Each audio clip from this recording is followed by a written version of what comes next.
Bismillahirrahmanirrahim. Assalamualaikum warahmatullahi wabarakatuh. Saya nggak punya pantun ya, nggak apa-apa. Bismillahirrahmanirrahim. Innal hamdalillah nahmaduhu wa nasta'inuhu wa nastaghfiruh wa na'udzu billahi min shururi anfusina wa min sayyiati a'malina may yahdihillahu fala mudilla lahu wa may yudlil fala hadiya lahu. Rabbi shrah li sadri wa yassir li amri wahlul 'uqdatam min lisani yafqahu qawli. Amma ba'd. Alhamdulillah, yang sama-sama kita hormati, kita sayangi, kita banggakan rekan saya Ibu Titis yang luar biasa dari PWA Jawa Timur, Ibu BH, karena Ibu Ketua PDA-nya tidak bisa rawuh ya Bun ya. Tetap semangat. Saya akan menyapa Ibu-Ibu Aisyah ini yang luar biasa. Kalau saya bilang siapa kita, jawabnya Aisyah. Aisyah, berkemajuan, mencerahkan semesta. Itu ya, alhamdulillah. Yuk kita latihan dulu. Ya, siap? Siapa kita? Aisyah. Aisyah, berkemajuan, mencerahkan semesta. Alhamdulillah. Kompak ya? Alhamdulillah. Alhamdulillah. Nah, ini dari judul ibu-ibu bisa membaca peran Aisyah dalam advokasi dan bantuan hukum. Nah, ibu-ibu saya punya pertanyaan nih, supaya semangat saya juga punya hadiah. Nah, ibu-ibu, apa yang sudah ibu alami, ibu ketahui, ibu saksikan mungkin ya, peran Aisyah dalam advokasi dan bantuan hukum itu mungkin mulai dari PPA, BWA, PDA, ranting, cabang, itu apa yang ibu-ibu ketahui? Nah, minimal ada 3-4. Nah, yang bisa menjawab monggo. Ayo angkat tangan, saya punya hadiah. Biar semangat ini. Nanti kalau materi kan tadi sudah lengkap ya sama Bu Titi, nanti materinya kalau kurang lengkap waktu untuk kita bisa mempelajari lagi. Yang penting adalah prakteknya ya ibu-ibu ya. Monggo. Dengan ibu siapa? Saya Bu Silvi dari PCA Kebomas. Oh iya, monggo. 3 ya Bu ya? 3 boleh. Dari PPA boleh. Mudah-mudahan benar jawabannya. Peran Aisyah dalam advokat sebagai apa? Satu, sebagai payung besar karena saya di PCA adalah PCA mengayomi anggota ketika mereka mendapatkan satu masalah ataupun ujian dalam hidupnya. Yang kedua, mendampingi semampu kami untuk sedikit membantu menyelesaikan kasus yang sedang dia hadapi. Yang ketiga, mengarahkan atau memberikan bantuan apa yang harus dijalankan, harus kemana arahnya, sehingga dia bisa mendapatkan bantuan yang jelas. Terima kasih. Luar biasa, cuman ini Bu ya, itu adalah teknis ya. Oke. Jadi saya kasih contoh ya, mungkin nanti ada yang tadi sudah disebutkan sebetulnya oleh Bu Titis. Seperti ini, misalkan Aisyah pusat sudah mengadakan MOU dengan Kapolri. Nah, itu dalam rangka apa? Dalam rangka menaungi supaya ibu-ibu paralegal ini kalau ada urusan dengan polisi ya, itu ibu tinggal menunjukkan ini loh.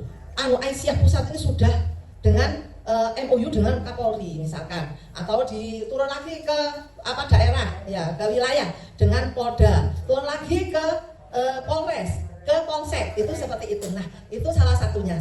Misalkan di wilayah, apa yang sudah dilakukan oleh Aisyah wilayah dalam rangka itu tadi yang disebutkan Ibu tadi semuanya, itu kan teknis ya. Teknis mungkin itu adalah pekerjaan paralegal sudah cukup, itu seperti itu. Tapi apa peran Aisyah ya? Peran Aisyah yang sudah dilakukan oleh peran Aisyah yang dilakukan dalam rangka advokasi dan bantuan hukum ini, misalkan di wilayah ya. Monggo, ada yang menambahkan lebih lengkap?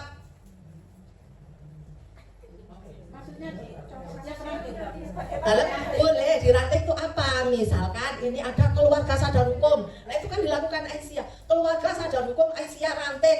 Terus ranting mana ini? Kebomas misalkan. Tadi kan dari Kebomas ya. Nah itu salah satunya yang upaya. Aisyah itu kan kelompok ya, bukan pribadi ya. Aisyah itu kan organisasi. Nah ini dalam rangka yang terorganisasi. Kalau tadi kan mungkin itu paralegal ya, paralegal itu diantaranya tadi apa itu tentang kasus ini, bagaimana caranya dan sebagainya, itu adalah hal-hal yang teknis. Tapi ini dalam lingkup besar, Aisyah itu melakukan apa di lingkar ranting, misalkan itu ada kelompok sadar hukum. Nah, misalkan di ranting A, atau kalau di cabang itu ada pertemuan sekali tentang keluarga sadar hukum. Nah, itu milik Aisyah. Itu seperti itu. Ya betul. Bakum kan milik Aisyah, ya kan? Jadi misalkan ini sinergi dengan pemerintah setempat, kelurahan, kecamatan, boleh. Tapi itu milik Aisyah. Misalkan ya, kalau di mana itu di PWA ya, itu kan punya PLTP 2M. Ada yang tahu? Bisa menjawab PLTP 2M? Ya, yo. Ada yang pernah diundang waktu peresmian? Enggak ya? Enggak ya, terlalu jauh ya. Nah, kalau di sini apa ini? Di PDA Indonesia ini apa? Apa Bu? PLTA ya. Oh, PLTA ya. Ya, semacam itu. Jadi PLTP 2M itu adalah Pusat Layanan Perlindungan dan Pemberdayaan Masyarakat. Nah, nanti saya tunjukkan bukti-buktinya bahwa itu sudah dilakukan oleh Aisyah. Angel ya soalnya berarti ya. Oke. Nah, kalau gitu gini. Tadi yang sudah dijelaskan Bu Titis, coba Bu Titis dikepek lagi. Apa itu langkah-langkah non mitigasi? 3 aja. Mungkin tadi yang ngantuk itu tidak dengar ya. Nah, monggo, dengan siapa?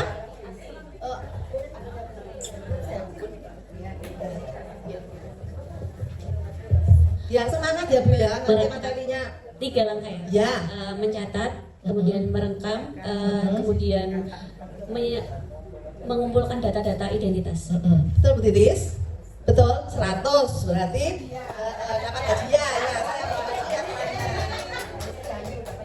Dari mana tadi? Nah, ini undang-undang HAM. Nah, oke. Apa mau difoto?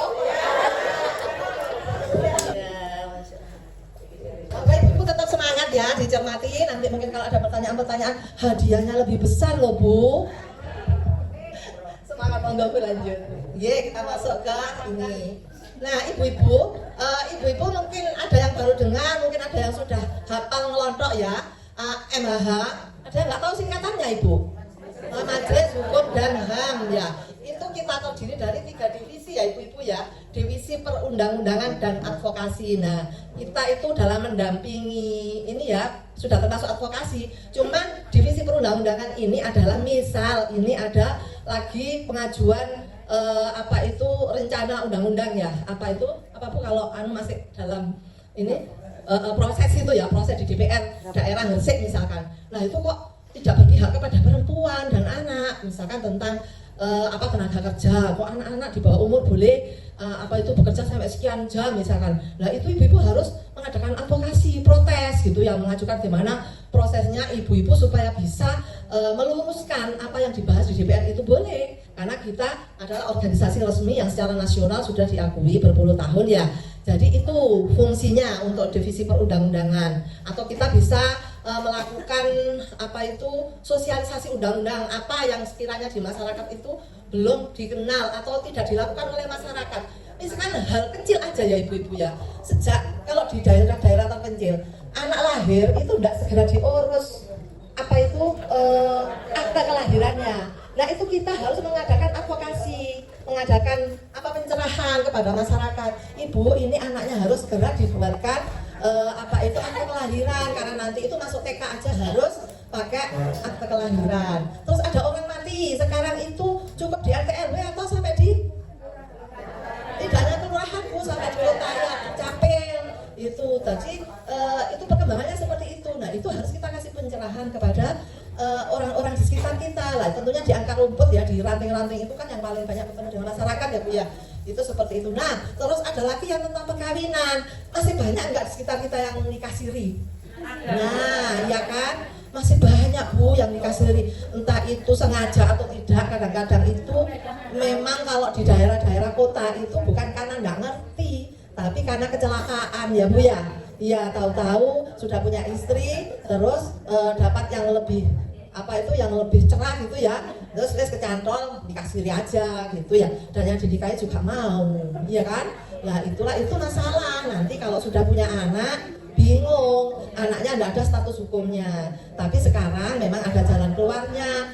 Anak yang lahir tanpa identitas perkawinan itu nanti akte kelahirannya bisa terbit, cuman berbunyi anak di luar nikah. Kasihan ya, kasihan anaknya nggak tahu apa-apa, terus statusnya beda dengan anak orang lain. Itu seperti itu bisa Bu. Jadi anak hanya bernasabkan kepada ibunya. Itu iya betul. Makanya kita harus memberikan pencerahan kepada masyarakat. Itu tugas kita ya Bu ya, banyak ya Bu ya PR-nya ya. Banyak banget. Tapi itu surga insya Allah ya Bu ya. Amin. Nah ini divisi hak-hak asasi manusia. Jadi kalau kita menemukan kekerasan seperti yang tadi yang sharingnya dari Ibu Sahabat tadi yang putranya itu ya, nah itu kita harus gerak gercep gitu ya, gerak cepat ya. Jadi Aisyah itu selalu gercep ya, gerak cepat. Oh ada ini langsung kita bertindak apa sesuai ilmu yang diajarkan apa, itu seperti itu. Karena Aisyah adalah mencerahkan itu, mencerahkan semesta ya Bu ya. Insya Allah itu seperti itu. Yang terakhir divisi pelayanan hukum. Nah saat ini kita itu ada di divisi apa Bu? Yang kita kerjakan ini ada di divisi ini. Divisi ketiga pelayanan hukum. Nah apa yang sudah dilakukan oleh Aisyah? Monggo Bu dilanjut. Yang sudah dilakukan Aisyah itu adalah membentuk posbakum itu. Nah emang kalau kita sudah disaranai, kita sudah ada amanah muktamar ya tentang pendirian Posbakum Aisyah ini. Muktamar ke berapa itu Bu ya? Ke 47 di Jogja kalau nggak salah ya. Nah itu seperti itu. Itu kita itu diberi wadah supaya kita itu punya legal ya, punya legalitas ya. Itu seperti itu. Jadi kita diberi wadah berupa pos bantuan hukum Aisyah. Insya Allah bersih sebentar lagi sudah launching ya Bu ya. Ya amin. Ye, mudah kok. Ye, lanjut Bu. Nah ini amanah muktamar ya. Tujuan utamanya adalah untuk memenuhi kebutuhan masyarakat yang kesulitan mendapatkan bantuan hukum dan pendampingan advokasi karena keterbatasan biaya. Ini sudah masuk ke pembiayaan ya. Jadi tadi itu kalau butuh-butuh biaya itu kan yang ke pengadilan, kepolisian dan sebagainya ya, ke apa itu ya instansi resmi. Nah ini peran kita bagaimana Posbakum bisa mendapatkan biaya untuk mendampingi masyarakat yang kurang mampu itu kita bisa bekerja sama. Kalau Aisyah itu kan anaknya Muhammadiyah, istrinya Muhammadiyah ya. Nah itu kan kita bisa bekerja sama Lazismu atau mungkin biasanya ibu-ibu itu kalau yang paling rajin itu kencelengan ya. Kencelengan itu apa kalau bahasanya di sini itu? Ya apa itu kotak keliling gitu ya, itu setiap ada pertemuan. Nah itu ya kalau dari Posbakum oh kalian Lazismu ya. Nah itu bisa kita komunikasi sama Lazismu. Ini dari hukum HAM ranting mana itu misalkan. Ini kita butuh biaya untuk apa itu pendampingan atau advokasi kepada teman-teman atau yang kurang mampu ya di daerah kita, itu seperti itu. Ibu-ibu jangan lupa bahwa sering kita itu dari anggota kita sendiri itu loh sulit, maksudnya punya masalah besar tapi tidak berani ngomong ke temannya sendiri, betul nggak? Ya, jadi saya kadang-kadang kalau habis ngisi gitu banyak yang bisik-bisik Bu, saya nanti mau ketemu sendirian ya. Nah ternyata beliau itu punya masalah besar tapi tidak berani ke temannya sendiri. Nah oleh karena itu kalau ada Posbakum kan ada ruangan khusus untuk curhat-curhatan ya. Tadi ada Biksa, ada Bakesos, terakhir Posbakum yang belum ada ya Bu ya. Nah itu nanti kalau memang itu masih dalam rangka curhat-curhatan tidak apa-apa ke Bakesos, ke Biksa dulu ya tentunya. Dan nanti kalau memang itu ada yang harus dilanjutkan ke ranah hukum, maka itu kita lanjutkan ke Posbakum. Nah, untuk sementara belum ada Posbakum, ya kita kan ada Posbakum Muhammadiyah sudah ada ya Bu?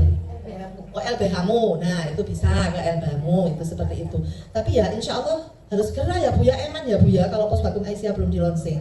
Nah itu seperti itu, memberikan pelayanan, pendampingan hukum untuk masyarakat yang membutuhkan, terutama du'afa. Nah tadi disebutkan Bu Titis, apakah boleh kita menerima gitu kan ya, menerima mungkin apa tanda terima kasih, infak dan sebagainya, itu ya nanti disediakan kotak infak untuk apa ya untuk ini untuk keuangan Posbakum itu. Jadi kita nggak boleh menolak karena kebaikan orang kan nggak boleh kita tolak ya. Itu asal bukan untuk kepentingan pribadi gitu ya. Nah kita harus menyediakan advokat tadi sudah ya. Nah aktivitas dan peran Posbakum Aisyah. Nah ini tadi juga sudah disinggung sedikit gitu ya, Posbakum Aisyah melibatkan advokat dan paralegal. Nah paralegal lagi kan yang dibutuhkan ya. Ya tentunya kita harus siap ya. Itu seperti itu. Fokus pada perempuan dan anak. Ya memang kalau perempuan dan anak itu ada bahasa hukumnya itu termasuk kaum rentan. Jadi seperti itu. Jadi karena banyak eksploitasi wanita dan anak itu di mana-mana kita menemukan, apalagi yang di panti asuhan atau Bakesos ya Bu ya. Itu di Surabaya itu ada perkara yang sangat-sangat mengerikan ya menurut saya. Jadi ada anak itu 5 bersaudara ditinggal sama ibunya, hidup sama bapaknya, jadi tiga perempuan, 1 laki-laki lah, semua itu digauli sama bapaknya. Masya Allah ngeri banget. Itu enggak ada yang berani ngaku. Akhirnya ada salah satu kakaknya itu yang berani gitu ya. Terus itu sudah ditangani sama panti asuhan yang di Barata itu, yang di mana itu yang di ini yang ya panti asuhan Aisyah bekerja sama dengan DP3AK karena anak itu harus direhabilitasi ya Bu ya, mentalnya kan sudah ini ya. Jadi ada anak yang nomor 2 itu dia itu malah marah sama kakaknya karena kakak kita dipisahkan dari ayahnya kan masuk penjara. Itu seperti itu. Jadi dia tuh malah ngokok nama sekolah dan sebagainya. Itu anaknya itu sekolahnya di Muhammadiyah semua dan berprestasi, Masya Allah. Itu masyarakat dekatnya itu tidak ada yang tahu. Itu seperti itu. Nah kalau kita itu punya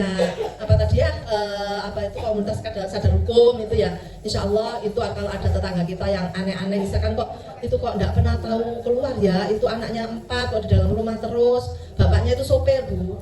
Bapaknya itu sopir, jadi setiap pulang itu ya gantian anaknya yang ini, anaknya yang ini, itu seperti itu, Masya Allah, kayak hewan ya Bu ya. Itu ngeri banget.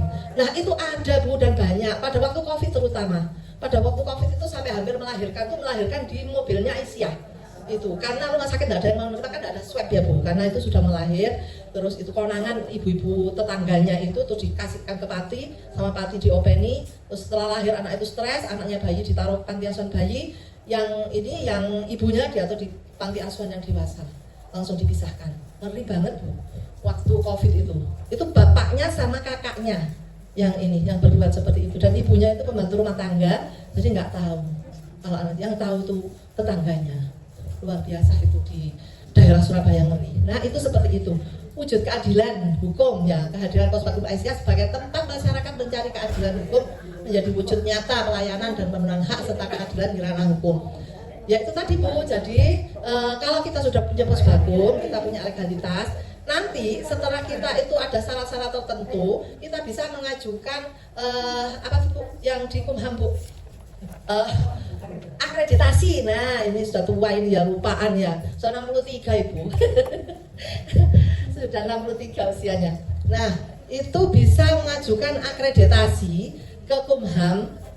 Nah setiap kita menangani perkara itu, satu perkara kita mendapatkan ganti 5 juta insya Allah. Itu jadi kalau kita nanti sudah punya Posbakum, setahun menangani 10 perkara, itu kita bisa sudah mengajukan akreditasi dan dengan syarat-syarat administrasi yang lain. Makanya kalau di sini sudah ada tempatnya ya, sudah permanen. Terus nanti tinggal membuat SK-nya dari PDA ya. Terus nanti ada advokatnya, 1 atau 2 cukup. Paralegalnya sudah siap semua, banyak sekali. Nah itu paralegal yang dari cabang-cabang ranting misalkan ya, itu ya buka semi kantor kantor perwakilan gitu ya. Jadi nanti kalau ada nanti kalau ada masalah baru dibawa ke Posbakum. Tapi kalau bisa diselesaikan kan bisa melalui tablik gitu ya Bu ya. Itu untuk penasehatan dan sebagainya, untuk memberi semangat. Tablik mana ya Bu ya?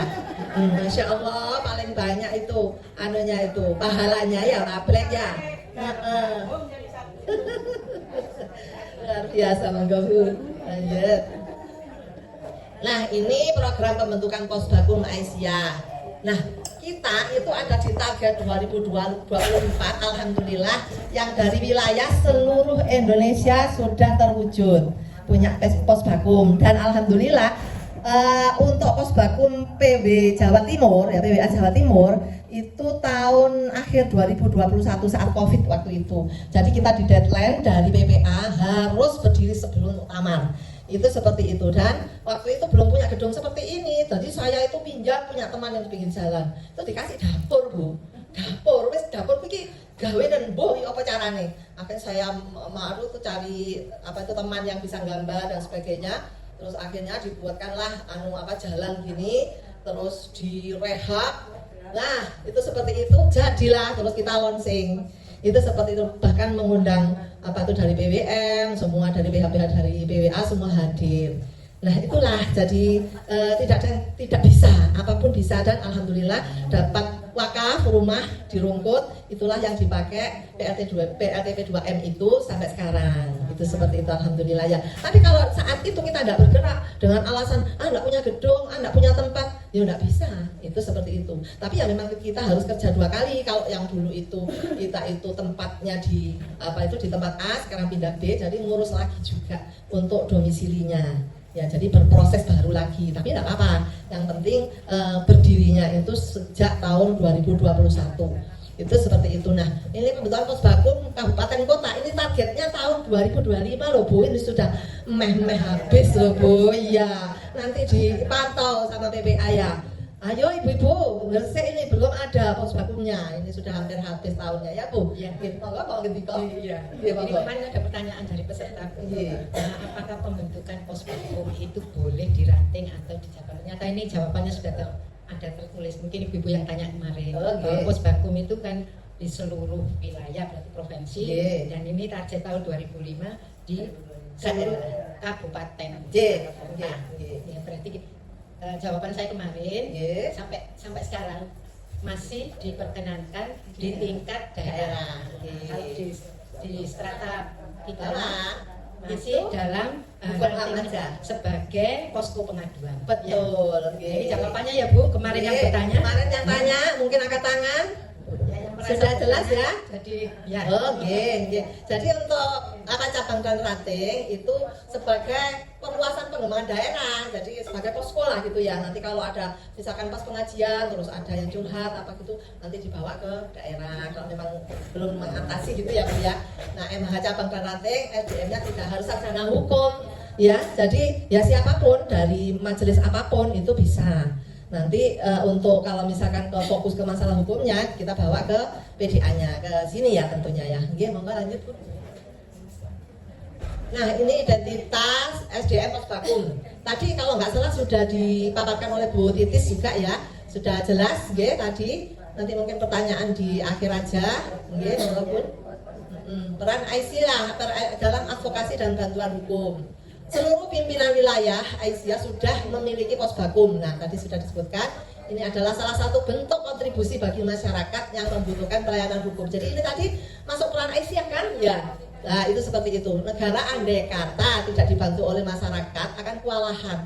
Ya, Aisyah Muhammadiyah dalam berbagai hal tanpa diminta. Ya, kita kan tidak dapat gaji dari pemerintah ya Bu ya. Tapi kita tetap semangat ya, karena kita berharap surga gitu ya. Wah, luar biasa. Melakukan pendampingan atau melakukan inisiasi. Nah, ini monggo lanjut. Nah, ini peran Aisyah lagi dalam advokasi tadi ya Posbakum sudah Bu. Oh ya, nah ini memiliki advokat untuk melaksanakan setiap kegiatan. Selain advokat juga memerlukan paralegal. Nah, paralegal lagi ya Bu ya. Itu seperti itu untuk memberikan pelayanan, pendampingan bagi mereka yang membutuhkan bantuan hukum. Memberikan pelayanan dan pendampingan bagi utamanya kepada masyarakat tidak mampu adalah sejalan dengan misi dakwah Aisyah. Betul ya Bu ya? Betul ya? Nggih. Lanjut Ibu. Posbakum Aisyah dan paralegal. Posbakum Aisyah ini lahir dari keprihatinan atas banyaknya kasus kekerasan terhadap masyarakat miskin, perempuan dan anak yang setiap saat meningkat, seperti penanganannya masih sangat rendah. Jadi gak mentas tadi, pemerintah kewalahan ya, padahal kalau yang dari instansi pemerintah itu kan sudah dibayar ya, seperti DP3AK, seperti dari pengadilan agama, dari KUA dan sebagainya, itu kan harusnya beliau-beliau itu kan memberikan penyerahan kepada masyarakat ya. Tapi rupanya enggak kewalahan tadi ya.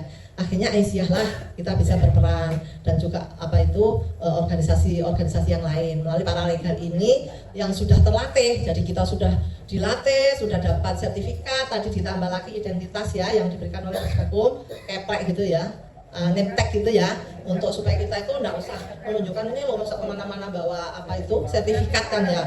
Jadi name tag aja cukup seperti ini. Nanti kalau kita mengadakan pendampingan ke instansi-instansi, kita bisa apa itu menunjukkan name tag kita gitu ya, seperti itu ya, Bu. Nah ini payung hukumnya tadi juga sudah disebutkan semua, dipaparkan oleh Bu Titis. Oh iya, tadi tinggal pertanyaannya ya. Saya tadi kok nyatet ada pertanyaannya, biar semangat lagi. Nah, tadi sudah. Ini tadi saya sebutkan di MHH itu ada 3 divisi. Sebutkan dan Posbakum atau paralegal itu termasuk di divisi mana. Jadi ada 3, terus yang divisinya terakhir adalah pelayanan hukum. Monggo, siapa yang menjawab? Ya Ibu. Sebutkan 3 dulu. Ibu, monggo angkat tangan di apa? Sebutkan nama. Nggih, nama dari mana? Ya, saya dari Biksa, Bu. Oh, iya. MHH terdiri dari 3 divisi, yaitu divisi perundang-undangan, kemudian divisi hak asasi, kemudian yang ketiga hak pelayanan hukum, kemudian Posbakum di pelayanan hukum. Oke, 100. Nih, monggo dapat hadiah. Masih ada hadiahnya. Nah, ini ada terdekat ya buat bahan pengajian, buat bahan apa itu nanti pengadilan akan survei. Iya. Di mana terus berapa gitu yang akan diselesaikan itu, seperti itu nanti sidangnya ada di situ semua, terus nanti putusannya ya tetap diambil di pengadilan, itu seperti itu. Oke, lanjut Bu. Perlindungan data, oh ini sudah ya tadi ya. Oke, lanjut. Nanti pencegahan ini, nah ini kita tadi itu kan ada sosialisasi undang-undang dan sebagainya ya. Nah pencegahan ini yang pertama, peran MHH Aisyah dalam konteks perlindungan anak. Yang pertama adalah pencegahan. Bagaimana yang kita bisa lakukan adalah melakukan pencegahan dengan cara kampanye publik. Jadi seperti tadi itu ya, bagaimana anak lahir itu banyak orang-orang kampung itu tidak mau ngurusi apa sih legalitas anak ini harus punya apa. Misalkan harus segera diurus akte kelahiran, masuk di KK dan sebagainya. Banyak orang yang sudah cerai itu anaknya itu belum masuk KK siapapun. Jadi kasihan banget. Jadi ya nggak masuk KK ayahnya, nggak masuk KK ibunya. Jadi belum punya akte kelahiran seperti itu. Nah, terus kalau mau minta ditetapkan, buktinya apa kalau itu anaknya, kan gitu ya. Nah itu kasihan banget lah. Oleh karena itu kita harus mengkampanyekan gitu ya, kampanye publik tadi, sosialisasi, seminar. Kalau seminar kan sudah tingkat menengah ke atas ya Bu ya. Tapi kalau orang-orang kampung itu kan sulit ya kalau diajak sosialisasi yang seperti berkelompok seperti ini itu kan nggak mudah. Maka ya kita harus mengkampanyekan seperti orang kepingin mau jadi DPR itu ya Bu ya, belusukan gitu ya Bu ya, itu seperti itu. Nggak tahu nanti bentuknya seperti apa caranya gitu. Yang jelas itu apa itu advokasi kita itu nyampe kepada masyarakat yang paling rentan, yang paling bawah. Diskusi tematik, nah ini juga pencegahan, cuman ini juga kelasnya beda ya. Kalau di tingkat-tingkat cabang ranting mungkin lebih ke arah face to face ya Bu ya. Jadi keluarga ke keluarga, mungkin bertetangga daripada ngobrol yang tidak penting itu ditanyakan, misalkan ibu putranya sudah ngurus ini kemarin yang lahiran gitu ya, sudah ada akte gitu. Terus ada yang meninggal, itu penting banget Bu, karena nanti mesti kalau sudah butuh itu baru bingung. Jadi tidak punya akta kematian, tahu-tahu ya cuman lapor RT gitu ada sudah gitu. Padahal sekarang kalau mau urusan ke pengadilan itu kan harus ada akta kematian. Misalkan hanya wong oma itu aja kecil gitu, nggak usah diurusi. Padahal itu kan ada haknya ahli waris yang harus segera diselesaikan. Nah misalkan masalah waris juga, ibu-ibu juga harus tahu ilmunya ya. Kemarin sudah ada pelajaran masalah waris ya Bu? Belum ya Bu ya? Oh enggak ada menyinggung sama sekali ya? Oh nggih, jadi sedikit banyak sudah harus tahu. Jadi kalau namanya waris itu ada pewaris ya, ada ahli waris, ada harta waris. Nah 3 ini sudah memenuhi unsur ilmu kewarisan. Siapa pewaris? Pewaris adalah orang yang meninggal. Ahli waris adalah yang ditinggalkan. Kalau misalkan yang ditinggalkan itu ada istri atau suami, itu juga ahli waris. Ada teman atau ya alumni yang kerja di pengadilan agama, mungkin suruh khusus ngasih materi waris. Nggih. Jadi ini tidak cukup sampai ini saja ya ibu-ibu ya. Harus ada pertemuan berikutnya ya. Mungkin diskusi aja seperti ini. Sudah ada Bu, itu di forum kajian pagi. Nggih. Pagi di masjid. Oh, iya. Iya. Walaupun tidak harus ngadakan sendiri, tapi aktif di tempat yang lain boleh. Cuman, harus update ilmu ya ibu-ibu ya. Jadi tidak cukup hanya perempuan dan anak. Mungkin kalau kita sudah paralegal itu dianggap ngerti semua tentang hukum pidana, hukum perdata, hukum waris, itu seperti itu. Nah nanti perkembangannya kita belajar lagi. Nah tadi masih satu ya peran MH Aisyah ya dalam perlindungan anak, penanganan mendirikan posbakum. Nah alhamdulillah TPA sudah memerintahkan kita untuk mendirikan posbakum sampai ke daerah-daerah. Penyadaran serta pemberdayaan bahwa dengan serangkaian kegiatan pencegahan yang kita lakukan, maka masyarakat berdaya secara hukum, tidak buta hukum, memiliki pengetahuan serta wawasan hukum akan disosialisasikan hingga ke ranting. Nah, ini yang sangat penting ya, ranting penting, cabang berkembang. Jadi MHH ada di cabang dan ranting. Ini ya pesannya dari pimpinan ya Bu ya. Jadi sekarang MHH harus sampai di cabang dan ranting. Lanjut Bun. Nah, dalam konteks gacha memberikan informasi konsultasi konseling keluarga terutama terkait dengan anak berkebutuhan khusus ya, itu seperti itu. Nanti juga ada sekolah inklusi ya Bu, di sini sudah ada Bun? Oh belum? Ada rencana? Belum. Nah ini saya itu pernah punya cerita. Jadi anak berhadapan dengan hukum itu, saya dulu itu mengadakan baksos rutin di lapas anak Blitar. Nah itu seperti itu. Jadi ada anak-anak itu sekitar 300 anak Bu di sana. Nah, itu 70% itu adalah kenakalan seksual. Itu seperti itu, ngeri banget. Jadi anak di bawah umur 17 tahun ke bawah ya, itu kasusnya itu hampir sama. Jadi pelecehan seksual sama-sama temannya seperti itu, terus orang tuanya tidak terima, terus sampai masuk ke penjara. Nah, lucunya ada orang tua itu yang anaknya itu sudah bebas tapi tidak mau menerima di keluarga itu. Jadi anaknya tetap tinggal di situ, di penjara situ. Ada yang sampai hafal Quran itu 50 juz. Itu seperti itu. Maaf 15. Maaf. Ya, sampai kayak sampai ke pelawak. Saking semangatnya sampai ada 100 juz itu tadi. Jadi hafal 15 juz anak itu. Iya, Masya Allah. Itu sampai akhirnya itu dijadikan anak asuhnya Bu Kofifa kalau nggak salah waktu itu. Diambil laki-laki dulu. Karena memang di situ laki-laki semua. Iya, di lapas anak Blitar. Nah, alhamdulillah itu dari kajiannya Ustadz Sultan ya, kita ke sana terus alhamdulillah bekerja sama dengan Aisyah Blitar. Sekarang sudah rutin ditangani oleh Aisyah Blitar untuk belajar ngajinya, Bu. Itu seperti itu. Nah, ini selanjutnya peran MH tadi ya, masih ada waktunya ya, Bu ya. Oh, masih ya. Ini melakukan pencegahan, melakukan kampanye, sosialisasi, diskusi tematik sama ya dengan tadi yang tadi sudah dibacakan tadi. Targetnya adalah anak-anak, remaja maupun ibu-ibu dan bapak-bapak atau orang tua. Jadi tidak hanya ibu-ibu ya Bu ya, tapi bapak-bapaknya juga harus ini orang tuanya ya. Mengembangkan sistem penanganan kasus hingga ke tingkat ranting untuk memudahkan jangkauan atau akses.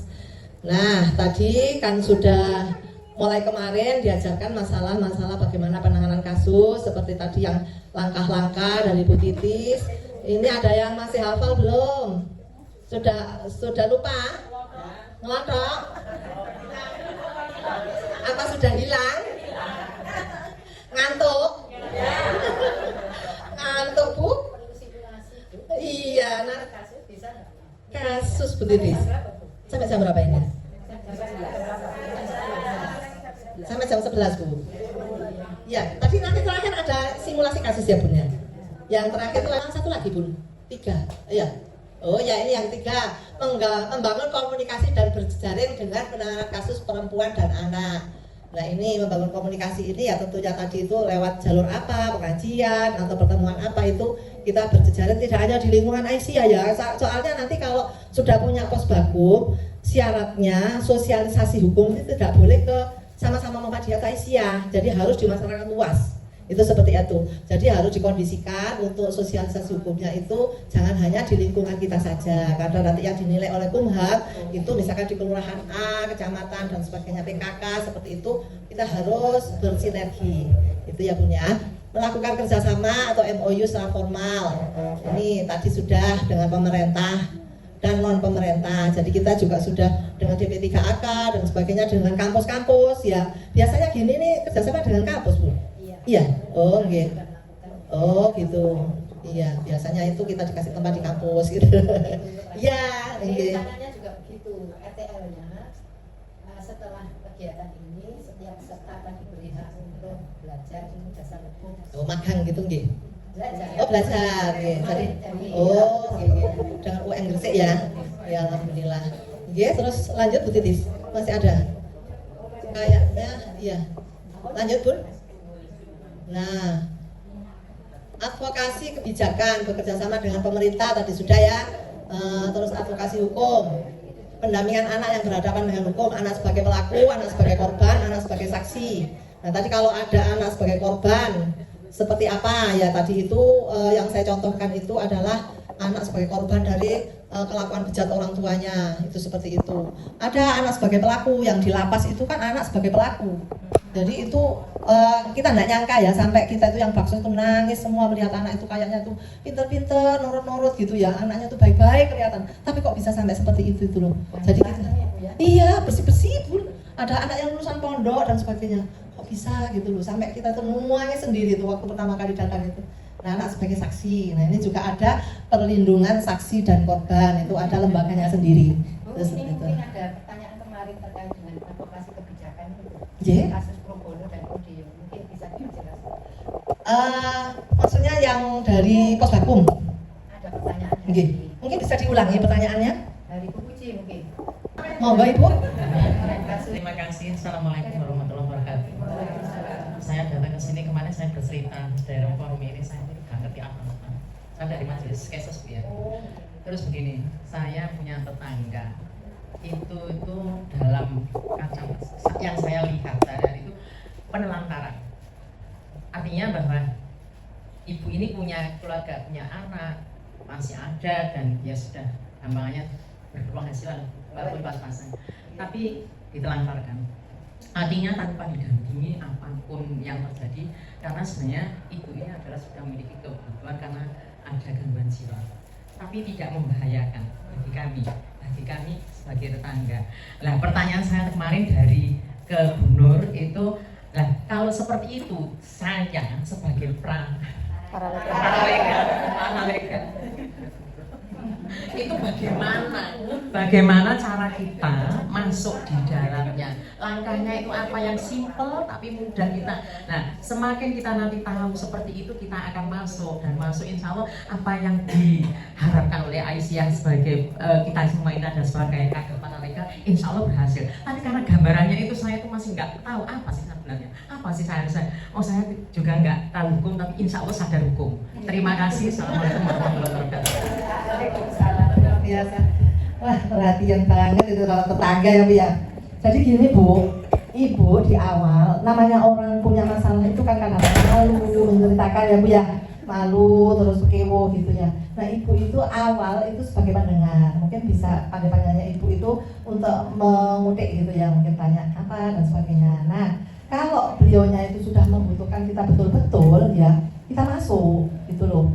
Itu seperti itu. Nah, kalau itu belum ada hubungan dengan hukum, ya belum sampai ke ranah hukum, misalkan dia itu aku kepengen cerai, itu sudah mengarah ke sana ya.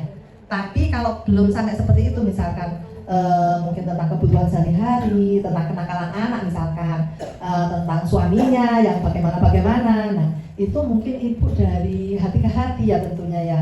Mungkin pengalaman pribadi Ibu di keluarga Ibu, aku kok kayak ngono ya, mungkin pengalamanku tak sampai lo misalkan. Gitu ya, itu kalau advokasinya itu belum sampai ke ranah hukum. Tapi kalau dia sudah bisa aku tak cerai, yo apa carane, nah itu sudah mengarah ke hukum. Jadi itu gini wes dipikir gitu ya. Misalkan kalau pakai sosialnya, bukan etika, bukan. Oh ya. Kalau misalnya ini tadi, kalau ini sudah agak jelas yang jenengan tadi jelaskan. Tapi kalau permasalahannya itu seperti ini, oh itu loh ibu-ibu Dewi masih gak tahu ngerti apa sampean. Loh misalnya kasarannya itu seperti itu. Apa yang gampangannya seperti itu? Anaknya itu enggak ya kalau misalnya ditinggalkan itu saya pernah sendiri kan. Maksudnya kita soalnya kan udah meninggal. Ini keluarganya itu keluarga Dewi kok. Apa yang orang mau campur masuk ke dalamnya? Kenapa harus sampai yang mengurusi gitu? Sampai mohon maaf ya, misalnya kita itu punya kita kasih nasi lebih kalau tetangganya nah itu tadi nah itu bagaimana untuk menyadarkan putranya saudara iparnya terima kasih Ya, memang kita itu yang tadi pendampingan paralegal itu kan mengarahnya ke hukumnya. Nah, jadi kalau seperti itu kan masalah-masalah hati, ya punya masalah-masalah sosial.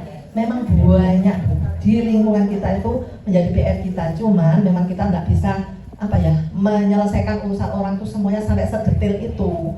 Nah, bagaimana supaya masyarakat di sekitar kita itu bisa seperti Aisyah semua, gitu ya, Bu ya? Harapan kita kan seperti itu. Ya memang harus melalui proses, ya kan? Ibaratnya gitu, kita di satu masyarakat ya, itu kan berbagai macam latar belakangnya, Bu ya. Lah, ya memang kita tidak bisa menyamakan. Jadi sebatas kemampuan kita itu kita melakukan yang terbaik. Cuman hasil itu kan ya kita kembalikan lagi. Itu tenang kita, gitu. Kita tidak bisa merubah orang, apalagi orang itu umurnya sudah puluhan tahun, bahkan mungkin sudah menginjak lebih dari dewasa, misalkan sudah manula, misalkan.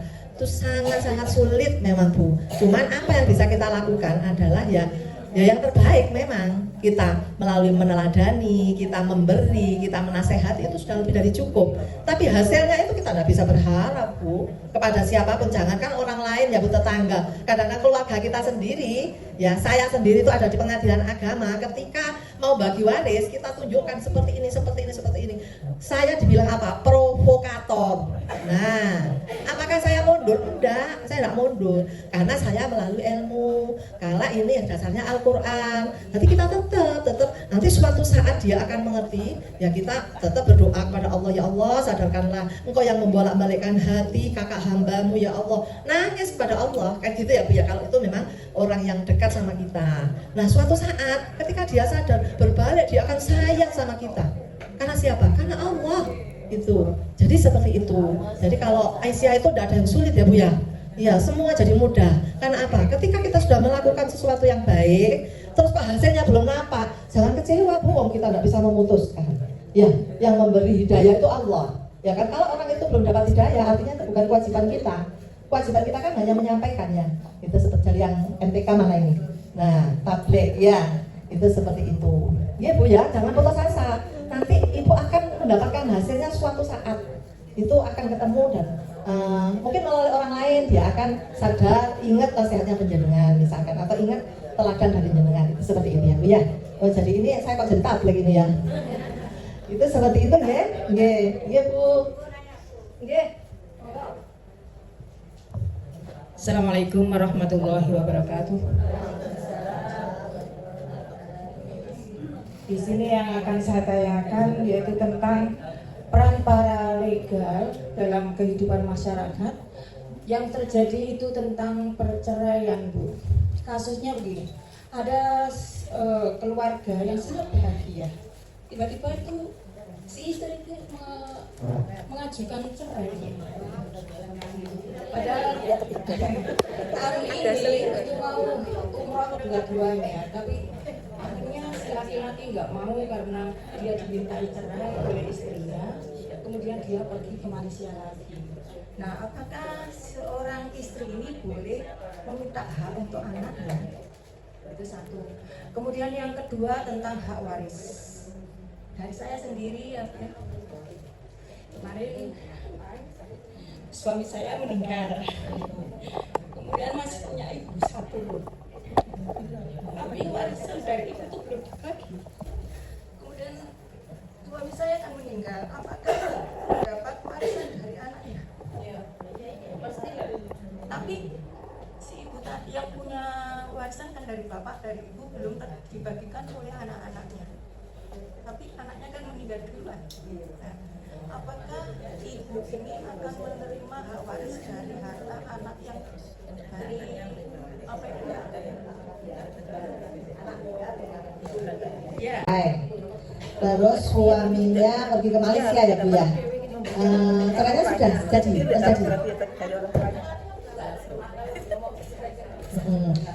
Jadi gini Bu, perceraian itu kan ada tahapan-tahapannya, ada alasan hukumnya. Jadi kalau istri itu tahu-tahu minta cerai, nggak tahu tadi apalagi penjenengan mengatakan bahwa itu keluarga bahagia. Bahagianya itu kan penjenengan melihat dari fisik ya, dari luar. Sedangkan bahagia atau tidaknya kan yang tahu kan yang mengalami, nggih. Nah sampai mengajukan cerai itu tentunya bukan tidak ada sebab ya. Mungkin kalau penjenengan bisa mengorek itu pasti ada sebabnya. Itu seperti itu. Nah tetapi menurut hukum itu kan nanti akan dibuktikan di pengadilan. Nah sekarang ada aturan kalau cerai itu minimal pisahnya 6 bulan baru bisa cerai. Itu seperti itu saat ini ada aturan seperti itu. Nah terus tadi itu masalah perceraian kalau sudah mengajukan ke pengadilan agama itu selanjutnya proses kan harus jalan. Suaminya itu kalau posisinya di Malaysia kan akan dipanggil oleh pengadilan. Beliaunya setuju atau tidak setuju, kalau alasan perceraian itu sudah sesuai dengan kaidah hukumnya, maka cerai itu juga akan terjadi. Ya, nah, apakah istri tadi itu minta cerai plus nafkah anak plus apalagi ya hak-haknya misalkan harta bersama dan sebagainya. Kalau misalkan suaminya itu dalam proses itu tidak hadir, ya bisa saja ditetapkan oleh pengadilan. Kalau itu diminta, itu seperti itu. Nggih, itu ya. Nggih. Terus yang masalah waris. Pertama, ini ibu sendiri ya. Nggih. Ibu punya suami.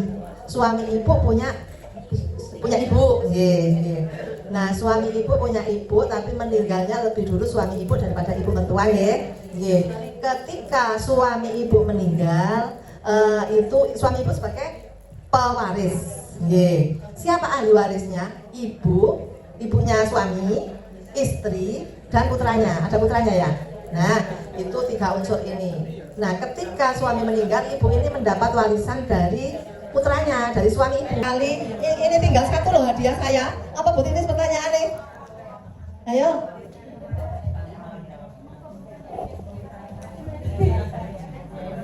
Wes gampang-gampang aja wes. Saya punya pertanyaan mudah sekali, semua bisa menjawab. Ibu-ibu, ini siapa peserta yang paling senior? Ayo, yang rasa paling senior mungkin ketua panitia yang tahu. Tahun berapa? Oh dari Sedayu, Masya Allah, Alhamdulillah. Ini saya punya hadiah khusus buat ibu. Ya, nggak usah saya undang-undang, saya kasih ini aja. Ya, setuju. Benar, mau maju. Ini dari Tasbek gitu ya? Kami sangat bahagia. Alhamdulillah. Sampai 962.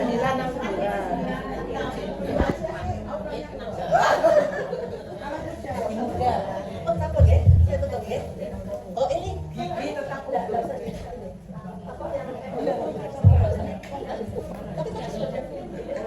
ini semangat. Ada ini bukti-bukti. Ada tanda.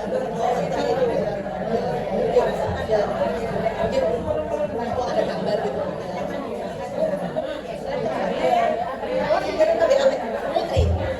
Oh, dimasukkan. Oh, gitu.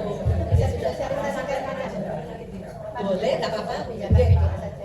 Boleh biar semangat ya.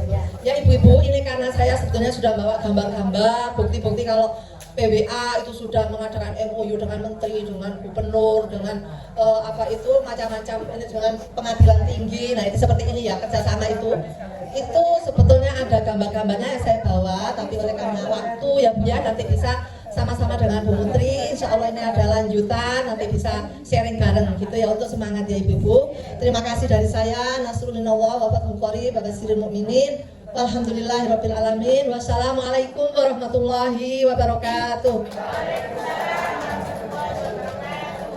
Terima kasih Bu Ningrum.